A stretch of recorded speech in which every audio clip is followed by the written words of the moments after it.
এখন আমরা দেখব যে স্কেল কম্পাস ব্যবহার করে কী করে 130 ডিগ্রি 10 ডিগ্রি কোণ অঙ্কন করা যায় সেটা দেখব। তো আমাদের এই কাজটা করার জন্য প্রথমে আমাদের যে কোনো একটা বিন্দু নিতে হবে। যে কোনো একটা বিন্দু আমরা নিয়ে নিলাম। এই বিন্দু থেকে আমাদের একটা বৃত্তচাপ এঁকে নিতে হবে। যে একটা বৃত্তচাপ আমরা এঁকে নিলাম। এই একই মাপ করে আমরা এখানে 5টা অংশ কেটে নেব।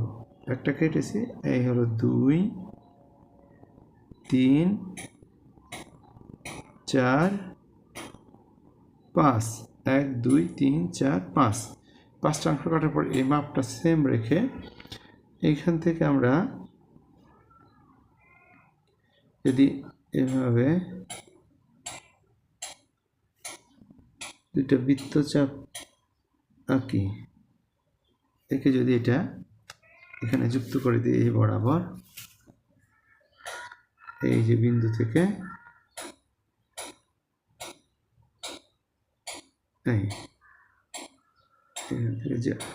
তাহলে আমার যে কোণটা উৎপন্ন হয় এটা পারফেক্টলি এটা 10 ডিগ্রি কোণ তৈরি হয়। 10 এটা হলো একটা, এই যে 10 ডিগ্রি কোণ তৈরি হয়েছে 10 ডিগ্রি। এই 10 ডিগ্রি কোণ থেকে এখন যদি আমরা এই চাপটার একই মাপ নিয়ে 2বার কেটে নিই, তাহলে এখানে হয় 60, এই হলো 60, 120, আর ওই পূর্বের হচ্ছে 10 মিলা হয়ে গেল, এটা 130। এটা হলো পারফেক্টলি আমাদের 130 ডিগ্রি কোণ তৈরি হয়ে গেল। এই যে 130 ডিগ্রি কোণ তৈরি হয়ে গেল।